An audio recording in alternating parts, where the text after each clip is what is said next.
our softball recovery protocol. So very similar to the foam roller. I just have a pretty standard softball here. You can also use a baseball, you can use a lacrosse ball or a tennis ball, but anything that has some density to it, but that isn't going to physically kick your butt too much. So starting on the quads, not right down the middle, a little off to the side, is a hip flexor muscle called the tensor fascia lata. So we want to start right in there. You see where I have that set up. Keep the softball there as you make your way to the ground. If you notice my position, I'm a little bit crooked. I'm not facing straight down. I'm not facing out to the side. My belly button is almost at a 45-degree angle. And I'm going to roll, staying on that side of your quad, down about to mid-thigh, and then back up all the way high into that hip joint. If this is the bony part of my hip, just a few inches under there. So we'll go 15 repetitions rolling right on that hip flexor. And then we want to go to the patellar tendon. If this is my knee, I'm a few inches above that.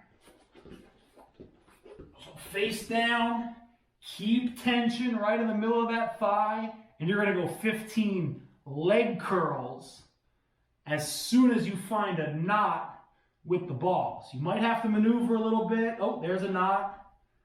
So I'll go ahead and work 15 leg curls, keeping weight down on that knot. Next up are our glutes. Sit the ball down. You can only work one side at a time. So my right glute goes on the ball.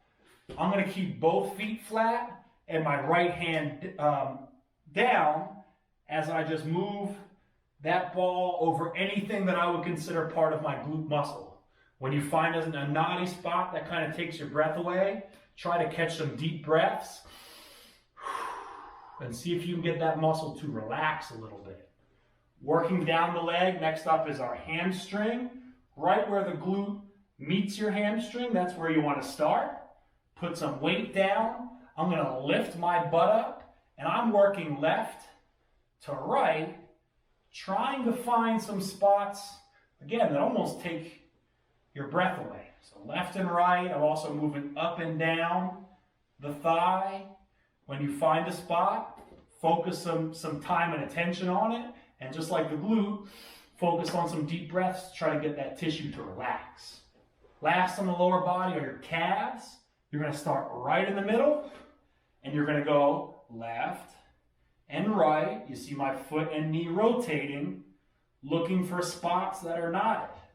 Working your way up toward the knee, and then back down toward the Achilles, not neglecting those muscles near the heel there.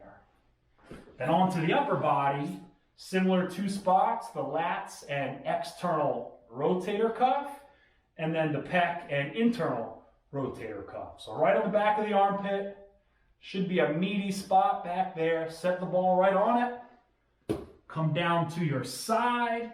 All of your weight goes straight down, and then I'm just moving within that area. A little bit into the tricep. I'm right on the back of the shoulder there. A little bit into the lats. I'm more behind the armpit here.